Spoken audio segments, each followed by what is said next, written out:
So దృశ్యాలు చూస్తుంటే అర్థమవుతుంది ఇంకా సింగ్ నగర్లో ఎలాంటి వాతావరణం ఉందో. ప్రాణాలు కాపాడుకునేందుకు కొందరి ఆరాటం, 2 రోజులుగా తిండి తిప్పలేవని మరికొందరి ఆక్రోశం.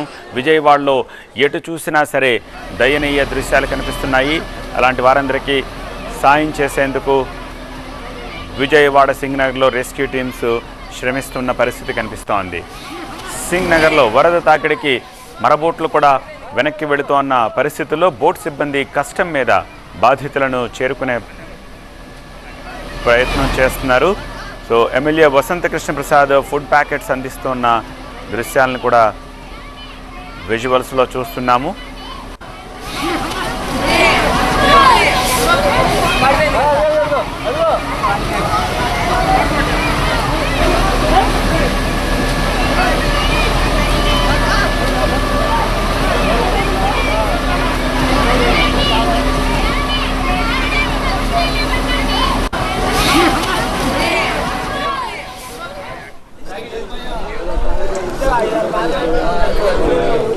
సో విజయవాడ సింగ్ నగర్ ఏరియాల్లో ఎలాంటి వాతావరణం ఉందో చూడొచ్చు.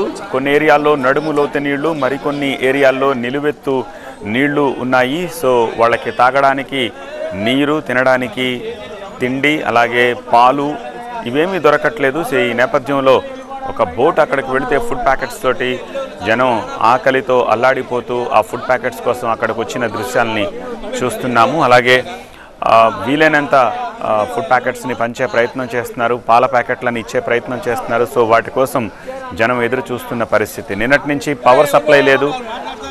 ఇలా వాటర్ ఆ స్థాయిలో ఉంటే పవర్ ఆబ్వియస్గా నిలిపివేస్తారు కాబట్టి సో రాత్రి పవర్ సప్లై లేక నిద్ర సరిగా లేదు, తిండి తిప్పలు లేవని చెప్పి అల్లాడిపోతున్నారు.